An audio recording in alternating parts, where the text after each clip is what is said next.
হযরত আবু বকর সিদ্দিক রাদিয়াল্লাহু তাআলা আনহু মেরাজ থেকে হুজুর ফিরে এসেছেন। সকাল বেলায় ফজরের নামাজ পড়ে বসেছেন, কাবা শরীফে তিনি বসে আছেন। তো তখন আবু জাহেল এসে বলছে, মুহাম্মদ সাল্লাল্লাহু আলাইহি ওয়াসাল্লাম, প্রত্যেক দিনই তো নতুন নতুন কথা কও, আজকে কোনো নতুন কথা আছে? হুজুর বললেন, হ্যাঁ নতুন কথা আছে। কি? বলে, এই তো শেষ রাত্রে জিবরাইল ছিল, আমারে নিয়ে গেল বাইতুল মুকদ্দাসে, জেরুজালেমে গিয়ে নামাজ পড়লাম, ওইখান থেকে মহাকাশ পাড়ি দিলাম, 7 আকাশ পাড়ি দিলাম, সিদরাতুল মুনতাহা গেলাম, আরশে আজিম ভ্রমণ করলাম, আল্লাহর সাথে কথা কইলাম, জান্নাত জাহান্নাম দেখলাম, তারপরে আবার এই আয়েশা নামাজ পড়িয়া তোমাদের সাথে কথা বলতেছে। আবু জাহেল কয় যে, খাইস যাও, মাথাটা একটু ভালো ছিল, এখন তাও সর্বনাশ হয়ে গেছে। কয়, মুহাম্মদ সাল্লাল্লাহু আলাইহি ওয়াসাল্লাম, তুমি যা বললা এই কথাটা আমি কি হুবহু মানুষের কাছে বলবো? হুজুর বলছেন, অবশ্যই বলো গিয়ে। আবু জাহেল চিন্তা করলো, দিস ইজ দ্য মোমেন্ট, এটাই হলো আসল সুযোগ পেয়ে গেছে মানুষকে বিভ্রান্ত করার জন্য। সবার আগে ছুটে চললো হযরত আবু বকর রাদিয়াল্লাহু তাআলা আনহুর বাড়িতে, যে বলছেন, আবু বকর শুনেছো? বলে, কি? মুহাম্মদ সাল্লাল্লাহু আলাইহি ওয়াসাল্লাম এই রকমের কথা বললো, বেচারার মাথাটা তো যাও ভালো ছিল, শেষ। হুজুর বলছেন, আবু জাহেল আমার রাসূল কি এরকম বলেছেন? আবু জাহেল বলছে, আমার নিজ কানে শুনে আসলাম, এখনো তিনি সেখানে বসা। হযরত আবু বকর বলেন, আবু জাহেল, আমার আল্লাহর নবী তিনি যদি এরকম কথা বলে থাকেন, তাহলে আমি কোন সন্দেহ পোষণ করি না, অবশ্যই আল্লাহ রাব্বুল আলামিনের হাবিব যা বলেছেন তা সত্য।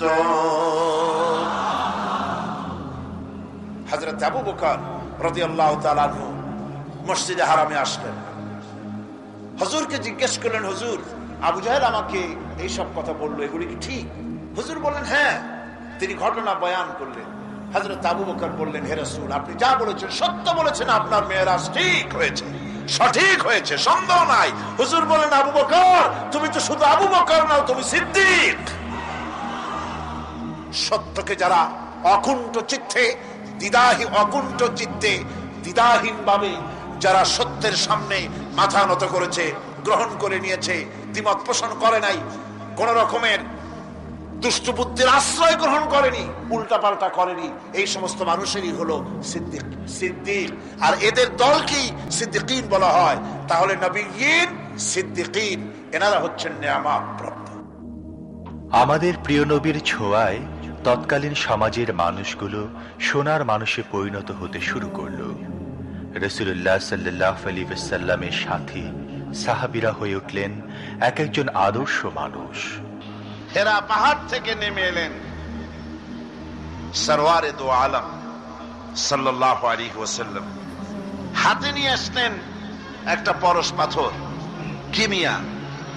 এমন পরশ পাথর নিয়ে এলেন যার ছোঁয়া লেগে, যার স্পর্শ লেগে লোহাগুলি সোনা হয়ে গেল। সুবহানাল্লাহ পড়েন, সুবহানাল্লাহ পড়েন।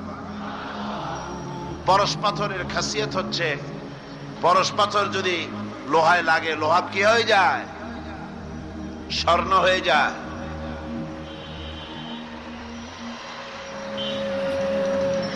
কত বড় জাহিল হলে পরে আল্লাহ নবী হত্যা করতে আসতে পারে। হযরত ওমর এলেন নবীকে হত্যা করার জন্য। সেই হযরতে ওমর এই ওহীর জ্ঞানের সংস্পর্শে আসার সাথে সাথে আল্লাহ পাক তার মর্যাদা এত বাড়ালেন, নবীজি বললেন, আমার পরে তো কেউ নবী হবে না, যদি কেউ হতো অবশ্যই ওমর নবী হয়ে যেতেন। সুবহানাল্লাহ ওয়া বিহামদিহি। হযরত ওমরকে অধপতনের অতল তলদেশ থেকে মানবতার শীর্ষে, চরিত্রের শীর্ষে কে পৌঁছে দিল। এই ওহীর জ্ঞান এর পেছনে কাজ করেছিল, এ কোরআন কাজ করেছিল। বন্ধুগণ, আজ পৃথিবীর মানুষেরা কলেজে, বিশ্ববিদ্যালয়, মাদ্রাসায় সিলেবাসের অনেক বই পড়ে। সিলেবাসের এত বই পড়ার পর চরিত্র কি হল? মানুষকে কি দিতে পারলো? আপনারা আমাকে বলেন, বর্তমান শিক্ষা ব্যবস্থা, কলেজগুলি, বিশ্ববিদ্যালয়গুলি, পৃথিবীর যে কোনো বিশ্ববিদ্যালয়গুলি পৃথিবীর মানুষকে কি দিল? অধিকাংশ ক্ষেত্রে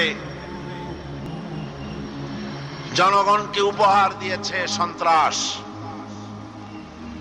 দিয়েছে হাইজ্যাক, দিয়েছে লুটেরা, দিয়েছে ডাকাত, দিয়েছে জেনাকার, দিয়েছে মদখোর। সবচেয়ে তাই হয়েছে তা নয়, কিন্তু বেশিরভাগ ক্ষেত্রে শিক্ষাঙ্গন থেকে এগুলি উৎপাদন হচ্ছে। আর সাহাবায়ে কেরাম রিদওয়ানুল্লাহ তাআলা আলাইহিম আজমাইন, তাদের সিলেবাসে মাত্র কিতাব ছিল 2 খানা। তাদের সিলেবাসে কিতাব ছিল কয়খান? মাত্র 2 খানা কিতাব। এই 2 খানা কিতাবের সিলেবাসের 2 খানা কিতাব দিয়ে বিশ্বের শ্রেষ্ঠ মানুষে তারা পরিণত হয়েছিলেন। তার একখানা ছিল কিতাবুল্লাহ, আল্লাহর কোরআন, আর একখানা ছিল কি? হাদিস, রাসূলের সুন্নাহ। সিলেবাসের মাত্র 2 খানা কিতাব পড়ার পর এই জাতির চরিত্র কোথা থেকে কোথায় চলে গেল। যারা ছিল চোর ডাকাত, তারা সম্পদের পাহারাদার হলো। যারা ছিল নারীর সতীত্বের জম, তারা নারীর সতীত্বের পাহারাদার হলো। যারা মানুষের রক্ত মাংস নিয়ে খেলা করত, তারা জনগণের রক্ত এবং সম্পদ, ইজ্জতের নিরাপত্তার মুহাফেজ হয়ে গেল। শুধুমাত্র মানুষের নিরাপত্তা নয়, হযরত ওমর রাদিয়াল্লাহু তাআলা আনহু রাতে একাকী বের হয়ে যেতেন দুঃখী মানুষের খোঁজ খবর নেওয়ার জন্য। এই ছিল সাহাবীদের চরিত্র। হযরত ওমর রাদিয়াল্লাহু তাআলা আনহু আমাদের প্রিয় নবীর উপর এতটাই আস্থা রাখতেন যে নবীর অসম্মান হবে এমন কোনো কিছুই বরদাস্ত করতে পারতেন না। বরং রাসূল করিম সাল্লাল্লাহু আলাইহি ওয়াসাল্লামের সম্মান রক্ষার্থে অনেক সময় কঠোর ভূমিকা রেখেছেন। ইহুদি এসে একজন মুসলমানের বিরুদ্ধে নালিশ করেছে আল্লাহর নবীর দরবারে। নবীজি সাক্ষ্য প্রমাণ নিয়ে সবকিছু শুনে মিলে রায় দিলেন ইহুদির পক্ষে, মুসলমানের বিপক্ষে। কারে কয় মিজান? নবী তো ইচ্ছা করলে তার নিজের দলের ওই মুসলমানদের পক্ষেই তো রায়টা দেওয়া স্বাভাবিক ছিল। ছিল কিনা কন? বাপ হোক, মা হোক, দলের নেতা হোক, সব সময় নিজের স্বার্থের দিকে টানে। কথা ঠিক কিনা? স্বাভাবিকভাবে বোঝেন, চট্টগ্রাম শহরে সবচাইতে বড় সন্ত্রাসী ধরা পড়েছে। পুলিশ বহু পরিশ্রম করে খাগড়াছড়ি থেকে ঘাট ধরে নিয়ে আসছে। ঢাকা থেকে টেলিফোন আসছে, মন্ত্রী বাহাদুরের টেলিফোন। হ্যালো, কে? চিটাগংয়ের এসপি? বলে হ্যাঁ। কারে ধরছো? কয় বল্টু মিয়ারে। ছাড়ো মিয়া, আমার দলের লোক তুমি ঠিক পাও নাই? কয় স্যার অস্ত্র শুদ্ধা ধরছি। অস্ত্র শুদ্ধা ছেড়ে দে। এই জন্য পৃথিবীর সাধারণ মানুষের কাছে ইনসাফ পাওয়া যায় না। যায় আল্লাহ পাক বলেন, আমি নবীর কাছে মিজান দিয়েছি। সুবহানাল্লাহ। কেমন মিজান দিলাম? নবীজি বিচার করতেছেন, ইহুদির বক্তব্য শুনে মুসলমানের পক্ষে রায় না দিয়া রায়টা দিলেন ইহুদির পক্ষে। মুসলমান বেচারা অসন্তুষ্ট হয়ে গেলেন। তিনি চলে গেলেন হযরত ওমর রাদিয়াল্লাহু তাআলা আনহুর কাছে। কপাল কত খারাপ! তার কাছে গিয়ে বলছেন, আমিরুল মুমিনিন। তিনি তো তখন আমিরুল মুমিনিন হন নাই। যে বলছেন, ভাই ওমর, একটা বিচারের সানি করার জন্য আসছি। বলে, সানি আসছো আমার কাছে? পয়লা গেছিলা কার কাছে? গেছিলাম মুহাম্মদ সাল্লাল্লাহু আলাইহি ওয়াসাল্লামের কাছে। দেখেন অবস্থাটা। সবকিছু শুনে মিলে আমি মুসলমান, চান্দা দেই, জিহাদের পয়সা দেই, সাথে সাথে থাকি, জামাতে নামাজ পড়ি, জিহাদের ময়দানে যাই। বিচারটা আমার পক্ষে না হয়ে রাসূল ইহুদির পক্ষে রায় দিয়ে দিলেন। এটা একটা কথা হইল নাকি? আপনি বিচক্ষণ মানুষ, সবকিছু শুনে মিলে আপনি বিচারটার সানি করে দেন। হযরত ওমর বলেন, বাবাজি অপেক্ষা করো, আমি তোমার বিচারের সানি করতেছি, দাঁড়াও। হযরত ওমর ঘরের মধ্যে ঢুকলেন, তরবারি নিয়ে আসলেন, খাপের থেকে তরবারি বার করে হযরত ওমর বলেন, যেই ব্যক্তি আল্লাহ নবীর ফয়সালা করার পর তা মানতে পারে না, তার সানি করতে আসে, তার ফয়সালা তো এই রকম করে করে দিতে হয়। তরবারি মারলেন, গর্দান পড়ে গেল। এর নাম হচ্ছে মিজান। সাহাবীরা রাসূলুল্লাহ সাল্লাল্লাহু আলাইহি ওয়াসাল্লামকে কতটুকু বিশ্বাস করত, কতটুকু বা আস্থাশীল ছিল, আসুন একটি ঘটনার মাধ্যমে তা আমরা জানার চেষ্টা করি। সাহাবায়ে কেরাম রাসূলের চরিত্রের উপরে, তার কথাবার্তার উপরে, যাদের ভিতরে তিনি বেড়ে উঠেছেন, রাসূলের চরিত্রে তারা কোনো কলুষতা দেখতে পায়নি। সুবহানাল্লাহ পড়েন। একজন রাসূল পাক সাল্লাল্লাহু আলাইহি ওয়াসাল্লাম এক ইহুদির কাছ থেকে ধার করেছিলেন এবং নির্ধারিত তারিখে ধারের টাকা পরিশোধ করেছেন। ওই ইহুদি প্রতিমধ্যে একদিন রাসূলকে ধরে বলছেন, মুহাম্মদ সাল্লাল্লাহু আলাইহি ওয়াসাল্লাম, তুমি আমার কাছ থেকে যে টাকা নিয়েছিলে টাকাগুলি ফেরত দাও। উনি বলছেন, আমি তো টাকা তোমাকে ফেরত দিয়েছি। কয় না, আমি টাকা পাই নাই, টাকা ফেরত দাও। হুজুর বলছেন দিয়েছি, আর ও বলছে দাওনি। এমন সময় একজন সাহাবী এসেছেন, বলছেন, হুজুর এখানে কি হচ্ছে? হুজুর বলছেন, এই লোকটার কাছ থেকে আমি টাকা নিয়েছিলাম, টাকাটা ফেরত দিয়েছি, তারপরেও সে আমার কাছে বলছে না আমি ফেরত দেইনি। সাহাবী বলছেন, হুজুর আমি জানি আপনি তাকে টাকা ফেরত দিয়েছেন। হুজুর বলছেন, তা কি করে হয়? আমি যখন টাকা গ্রহণ করি তখনও তুমি এখানে উপস্থিত ছিলে না, আর যখন আমি টাকা তাকে ফেরত দেই তখনও তুমি তা দেখোনি, তুমি কোনো সময় এর সাক্ষী ছিলে না, উপস্থিত ছিলে না। তুমি কি করে বলছো যে আমি তার টাকা ফেরত দিয়েছি? তুমি সাক্ষ্য, তুমি যে সাক্ষী তার প্রমাণ কি? কি করে তুমি তা বলছো? সাহাবী বলছেন, ইয়া রাসূলুল্লাহ, আমরা আল্লাহ রাব্বুল আলামিনকে চিনতাম না, অসংখ্য মূর্তি পূজা করতাম, আমাদের বাপ দাদারা 14 গোষ্ঠী মূর্তি পূজা করত। আপনি বলেছেন এই মূর্তি পূজা চলবে না, এক আল্লাহর গোলামি করো, তার দাসত্ব করো। আল্লাহরে দেখি নাই, আপনার কথা মতো মা বাপের ধর্ম পরিত্যাগ করে, হাজার হাজার শত শত মূর্তিগুলিকে পরিত্যাগ করে এক অদেখা আল্লাহরে বিশ্বাস করেছি, দেখি নাই।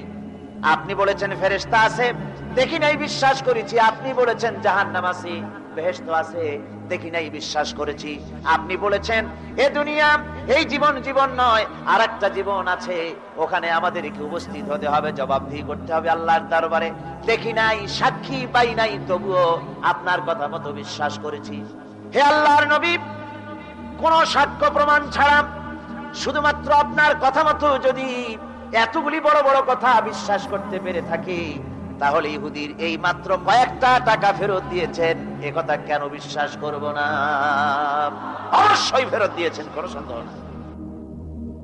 রাহমাতুল লিল আলামিন নবী মুহাম্মদ রাসূলুল্লাহ সাল্লাল্লাহু আলাইহি ওয়াসাল্লামের জামাতা হযরত আলী রাদিয়াল্লাহু তাআলা আনহু, চরম বিপদের মুখেও যিনি অসীম সাহস আর ধৈর্যের পরিচয় দিয়েছেন।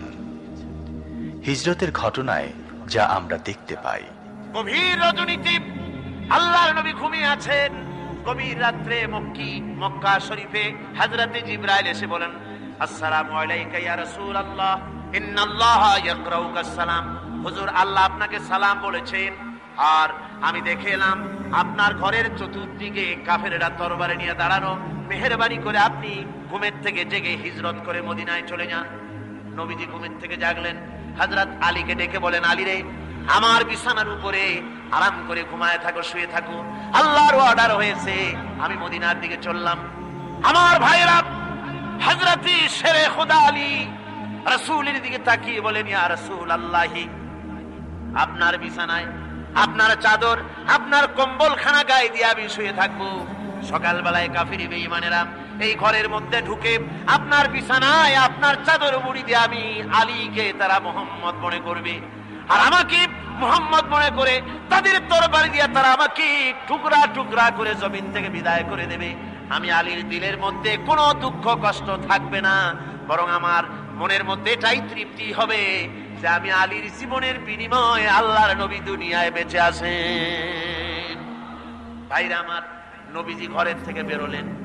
ঘরের থেকে বেরিয়ে দেখেন চতুর্দিকে কাফেরেরা হাতে এক মুষ্টি বালু নিলেন, শাহাতিল ওযু পরে দম করে বালুটা ছাড়িয়ে দিলেন। চতুর্দিকে কাফেরে দাঁড়ানো, কাফেরদের চোখে বালু চলে গেল। বালি চোখে গেলে অবস্থাটা কি হয় আপনারা জানেন। 2 হাত দিয়া চোখ রগড়াতেছে কাফেরেরা। নবীজি সরে গেলেন, একটা কাফেরও দেখতে পেল না কোন ফাঁকে নবী চলে গেলেন। পরবর্তী সময় আল্লাহ রাব্বুল আলামিন নবীকে ডেকে বলেন, ওয়ামা রামাইতা ইয রামাইতা ওয়ালাকিন্নাল্লাহা রামা। ও নবী, আপনি নিক্ষেপ করেন নাই যখন আপনি নিক্ষেপ করেছিলেন, আপনি শুধু বালুকণা ছেড়ে দিয়েছিলেন, আর আপনার ঘরের চতুর্দিকে কাফেরদের চোখে বালুকণা পৌঁছে দেওয়ার দায়িত্ব আমার কুদরত গ্রহণ করেছিল। সুবহানাল্লাহ, সুবহানাল্লাহ। আমার ভাইরা, নবীজি হযরত আবু বকরের বাড়িতে গেলেন, দরজায় কি আস্তে করে নক করেছেন, দরজায় কি আস্তে করে নক করলেন। ভিতর থেকে আওয়াজ এলো, কে? ভিতর থেকে লাব্বাইকা সাদাইকা বলে হযরত আবু বকর বেরিয়ে এলেন। আল্লাহর নবী জিজ্ঞাসা করলেন, আবু বকর রে, এক ডাক দিলাম আর তুমি এক ডাকে সাড়া দিলে, তুমি কি ঘুমাও নাই? হযরত আবু বকর বলেন, ইয়া রাসূলুল্লাহ, আপনি বলেছিলেন আমাকে সাথে নিয়ে হিজরত করবেন। আমি চিন্তা করেছি না জানি কত গভীর রাত্রি নবীজি আসেন, আর আমার দরজার কিনারে দাঁড়ায়া নবীজি যদি দাঁড়ায়া দাঁড়ায়া ডাকে আবু বকর আবু বকর বলে, আমি আবু বকর যদি বিছানায় ঘুমায় আরাম করতে থাকে, নবীজির সঙ্গে বেয়াদবি হয়ে যাবে, এই ভয়তে আমি বিছানায় না শুয়া এই দেওয়ালের সঙ্গে দাঁড়ায়া দাঁড়ায়া ঘুমাচ্ছিলাম। ভাইরা আমার, নবীজি হযরত আবু বকরকে নিয়ে চললেন, কাবার দিকে তাকালেন, বাইতুল্লাহ শরীফের দিকে তাকায়া নবীজি চোখ থেকে দরদর করে পানি পড়ে আর ডাকে বলেন, এ খানায় কাবা, ওরে কাবা, বড় আশা ছিল তোর খেদমত করব প্রাণ ভরে, কিন্তু তোর নিষ্ঠুর সন্তানেরা তোর কাছে আমারে থাকতে দিল না রে। নবীজি হযরত আবু বকরকে নিয়ে মদিনার দিকে না গিয়া উল্টা পথে জিয়াদ মহল্লার ভিতর দিয়া, মিসফালার ভিতর দিয়া, সাবাব জাবালের সোরে, 2টা পাহাড় পাড়ি দিয়া জাবালে সুরে যখন উঠলেন, ফজরের রক্ত হয়ে গেল। হযরত আবু বকর বলেন, হুজুর, গুহার একটা পায়া গেছি, এর মধ্যে ঢুকি, তা না হলে কাফেরেরা দেখে ফেলবে। হুজুর, আপনি বাইরে বসেন, আগে আমি ভিতরে ঢুকি, যেহেতু গুহার মধ্যে সাপ বিচ্ছু থাকতে পারে, যদি কোনো সাপ বিচ্ছু থাকে আঘাত আমার প্রতি আসুক, আল্লাহর নবী মাহফুজ থেকে যাক। হযরত আবু বকর গুহা সাফ করে হুজুরকে ডাকলেন। হুজুর বলেন, আবু বকর, সারা রাত হেঁটে হেঁটে পা বেদনা হয়ে গেছে, তুমি বসো, তোমার উরুর উপরে মাথা রেখে আমি একটু ঘুমাইয়া যাই। নবীজি আরাম ফরমালেন। হযরত আবু বকর নজর করে দেখেন গুহার ভিতরে অনেকগুলি গর্ত, কোন গর্ত থেকে কোনো সাপ বিচ্ছু আসে নাকি, রুমাল ছিঁড়ে ছিঁড়ে গর্ত বন্ধ করতেছিলেন। 2-1টা গর্ত যা বন্ধ করা গেল না, পা দিয়া হযরত আবু বকর চেপে ধরেছেন। এক পাহাড়িয়া বিষধর সাপ দংশন করেছে হযরত আবু বকরের পায়ের উপরে। হযরত আবু বকর বিষের যন্ত্রণায় চোখ দিয়া দরদর করে পানি পড়ে। রাসূলের ঘুম ভেঙে গেল। নবীজি তাকায় দেখেন আবু বকর কান্দে। হযরত রাসূল বলেন, আবু বকর কান্দো কেন? বাড়ির কথা মনে পড়ে গেছে নাকি? বিবি বাল বাচ্চার কথা মনে পড়লো নাকি? কান্দো কেন? হযরত আবু বকর বলেন, ইয়া রাসূলুল্লাহ, আল্লাহর কসম করে বলি, সেই দিন আপনার প্রতি ঈমান এনেছি, আল্লাহর প্রতি ঈমান এনেছি, এই কলিজার ভিতরে বিবি বাল বাচ্চার চাইতে আপনার মহব্বত বেশি। সাপে আমাকে কেটেছে, তাই কাঁদতেছি। হুজুর সঙ্গে সঙ্গে মুখ থেকে থুতু মোবারক বার করে সাপে কাটা জায়গায় থুতু মোবারক লাগিয়ে দিলেন, যন্ত্রণা বন্ধ হয়ে গেল। হযরতে রাসূল বলেন, আবু বকর এত সময় কষ্ট করলে কেন? আগে আমারে বলো নাই কেন? তাহলে তাড়াতাড়ি সেরে যেত, এত কষ্ট তোমার হতো না। হযরত আবু বকর বলেন, ইয়া রাসূলুল্লাহ, এটা তো সাপে কাটার যন্ত্রণা, এর থেকে বেশি যন্ত্রণাও যদি আমার হতো, যন্ত্রণার চোটে যদি আমার কলিজা ছিঁড়েও যেত লাগতো, তবুও আল্লাহর নবী আরাম ফরমাচ্ছেন, নবীর আরামের ভিতরে আমি বিঘ্ন ঘটাতে পারতাম না। ভাইরা আমার, কাফেরেরা খুঁজতে খুঁজতে 2 দিন পরে যখন এই জায়গায় তারা চলে এসেছে, এখানে এসে তারা গুহার কাছে পায়ের চিহ্ন শেষ দেখলো। একজন বলে ভিতরে আছে, আর একজনে বলে নাই, আর একজন বলে আছে, আর একজন বলে নাই। হযরত আবু বকর বলেন, ইয়া রাসূলুল্লাহ, আমরা ধরা পড়ে গেছি, পালাবার কোনো পথ নাই, আমরা তো ধরা পড়ে গেলাম। সূরা তাওবার ভিতরে আল্লাহ রাব্বুল আলামিন এই কথাটা এভাবে তুলে ধরেছেন, ইয ইয়াকুলু লিসাহিবিহি লা তাহজান ইন্নাল্লাহা মা'ানা। আল্লাহ নবী ডেকে বলেন, আবু বকর ভয় পেও না, আমরা মাইনরিটি নই, আমরাই মেজরিটি, আমাদের সংখ্যায় বেশি, ওদের ভয় তুমি করো না, কোনো চিন্তা করো না, ভয় পেও না, আল্লাহ রাব্বুল আলামিন আমাদের সাথে আছেন। সুবহানাল্লাহ সুবহানাল্লাহ বিহামদিহি। আল্লাহ রাব্বুল আলামিন আমাদের সাথে আছে, কোনো চিন্তা করো না, ভয় পেও না। আমার ভাইরা, বান্দা যখন আল্লাহর প্রতি ঈমান আনে, আল্লাহর প্রতি যখন তার মহব্বত বেড়ে যায়, আল্লাহর উপরে যখন সে নির্ভর করতে শেখে, তখন সে দুর্জয় নরশার্দুলে পরিণত হয়ে যায়। জোরে বলেন সুবহানাল্লাহ। সে বীর পুরুষ, দুর্জয় নরশার্দুল। কারো হুঙ্কার, কারো অগ্নিচক্ষ, ফাঁসির মঞ্চ, জেল জরিমানা, বোমা, কিরিস, রিভলভার, স্টেন গান, কামান, এগুলির ভয়তে ভীত হয় না কে? মোমেন। কে হয় না? সে একমাত্র নির্ভর করে কার উপরে? বলেন কার উপরে? শেরে খোদা হযরত আলী রাদিয়াল্লাহু তাআলা আনহু সম্পর্কে এখন শুনবো আলোচনা। রাসূল পাক সাল্লাল্লাহু আলাইহি ওয়াসাল্লাম তিনি হযরত আলীর হাতে তরবারি উঠায় দিলেন, জুলফিকার। বললেন, আলী তুমি যাও, আজকের ময়দানে সেনাপতির দায়িত্ব পালন করো। হযরত আলী তরবারি হাতে নিলেন। ইসলাম আক্রমণকারী যে না, সে কথা বলতে আমি এই কথা নিয়ে আসছি। হযরত আলী গেলেন, যায় মুরাহহাবের সামনে পড়েছেন। মুরাহহাব হলো, হাদিসে এসেছে, মুরাহহাব হচ্ছে কাফেরদের নেতৃত্ব দিচ্ছে। মুরাহহাব বলছে, আলী তোমাকে আমি কিন্তু ভালোবাসি, তুমি আসলে কেন? তোমার প্রতি আমার একটা সফট কর্নার আছে আমার অন্তঃকরণে। তুমি তোমার ছেলে মেয়েকে কি এতিম বানাতে চাও? তোমার বউকে কি বিধবা করতে চাও? আমি তো সেই বীর যে আমার সামনে এসে কেউ কল্লা সাথে নিয়ে যেতে পারে নাই। সুতরাং তুমি যদি ওদেরকে এতিম আর বিধবা করতে না চাও, আমার সামনে থেকে সরে যাও। হযরত আলী বলেন, মুরাহহাব তুমি কাকে ভয় দেখাতেছ? তোমার তরবারি এই সমাজের কিছু কাফেরেরা ভয় করতে পারে, তুমি কি আমারে চেনো নাকি? তুমি কারে ভয় দেখাও? তাম পৃথিবীর সমস্ত কাফেরদের উপরে আল্লাহ রাব্বুল আলামিন আমাকে বাগ বানায় পাঠিয়েছেন। তরবারি দিয়ে প্রমাণ হবে। মুরাহহাব বলে, তুমি আঘাত করো। কয় না, আক্রমণ তো করব না আমি, আগে তুমি করো, আমি প্রতিহত করব। আক্রান্ত হলে পরে তারপরে জবাব দেব। এরপরে মুরাহহাব আঘাত হানতে লাগলো। হযরত আলী সমস্ত রণকৌশল দিয়ে আঘাতগুলি তিনি ফিরিয়ে দিতে লাগলেন। এরপরে হযরতে আলী বলছেন, মুরাহহাব এবার তৈরি হও আমার আঘাত সহ্য করার জন্য। হযরত আলী জুলফিকার তুলে আঘাত করলেন। এক আঘাতেই দেখা গেল মুরাহহাবের মাথা থেকে শুরু করে শরীর টুকরা হয়ে গিয়া হযরত আলীর তরবারির মুঠা পর্যন্ত মাটির ভিতরে গেড়ে গিয়েছে। খায়বারের দুর্গ দখল হয়ে গেল। পরের দিন আল্লাহর নবী বলেন, আলী শুনতে পেলাম তোমার ঢাল ভেঙে গিয়েছিল, তারপরে তুমি যুদ্ধ করলে কি দিয়ে? হযরত আলী বলেন, হুজুর কামুজ দুর্গের ওই কবাটটা, লোহার কবাটটা বাম হাতে নিয়া আর ডান হাতে তরবারি নিয়ে লড়াই করেছি। হুজুর বলেন, কি করে মানুষ কেমনে এত বড় দুর্গের লোহার কপাট হাতে নিয়ে যুদ্ধ করে? একটু দেখাও তো দেখি। হযরত আলী গতকালকের মতো বাম হাত দিয়া ধরেছেন, নাড়াতে পারেন না। এবার ডান হাত দিয়া ধরেছেন, নাড়াতে পারেন না। ডান আর বাম দুই হাত দিয়া সমস্ত শক্তি দিয়ে এমন জোরে টান বেড়েছেন, প্রতিটি লোমকূপের গোড়া থেকে ঘাম বেরিয়ে এসেছে, এক চুলও নড়াতে পারেন নাই। হযরত আলীর মুখখানা মলিন হয়ে গেছে লজ্জায়। হযরত আলী রাদিয়াল্লাহু তাআলা আনহু লজ্জা পেয়ে গেছেন। রাসূল পাক সাল্লাল্লাহু আলাইহি ওয়াসাল্লাম বলেন, আলী লজ্জা পাওয়ার কোনো কারণ নাই, চিন্তা করার কোনো কারণ নাই। তোমার নিজস্ব শক্তি দিয়ে তুমি লড়াই করতে পারো নাই। এত বড় লোহার দরজা নিয়ে, কবাট নিয়ে মানুষ সেভাবে লড়াই করতে পারে না। আল্লাহ তার দ্বীনকে বিজয়ী করার জন্য তোমার ভিতরে আল্লাহ রাব্বুল আলামিন ক্ষমতা দিয়েছিলেন। জোরে বলেন সুবহানাল্লাহ।